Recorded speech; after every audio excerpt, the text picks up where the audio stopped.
ইরানের সঙ্গে যুক্তরাষ্ট্র ও ইসরায়েলের চলমান সংঘাতের মধ্যে হরমুজ প্রণালী কার্যত বন্ধ হয়ে যাওয়ায় পারস্য উপসাগরে প্রায় ২০০টি তেলের ট্যাঙ্কার আটকা পড়েছে। বিবিসির এক প্রতিবেদনে এই তথ্য জানানো হয়। প্রতিবেদনে বলা হয়, বিশ্বের অন্যতম গুরুত্বপূর্ণ তেল পরিবহন পথটি নিরাপদ কিনা তা নিশ্চিত হওয়ার অপেক্ষায় রয়েছে জাহাজগুলোর মালিক ও অপারেটররা। ইরানের Islamic revolutionary guard corps IRGC জানিয়েছে, তারা হরমুজ প্রণালীর পূর্ণ নিয়ন্ত্রণ নিয়েছে। সাম্প্রতিক দিনগুলোতে ওই এলাকায় কয়েকটি জাহাজ, ড্রোন ও ক্ষেপণাস্ত্র হামলার লক্ষ্যবস্তু হয়েছে।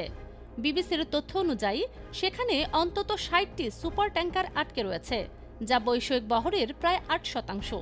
এই পরিস্থিতির প্রভাবে ব্রেন্ট ক্রুড তেলের দাম ব্যারেল প্রতি $৮০ উপরে উঠেছে। বিশ্লেষকদের মতে, হরমুজ প্রণালী দিয়ে প্রতিদিন গড়ে ২০ মিলিয়নেরও বেশি ব্যারেল তেল ও জ্বালানি পরিবহন হয়। ফলে এই পথ বন্ধ থাকলে বৈশ্বিক জ্বালানি বাজারে বড় ধরনের প্রভাব পড়তে পারে।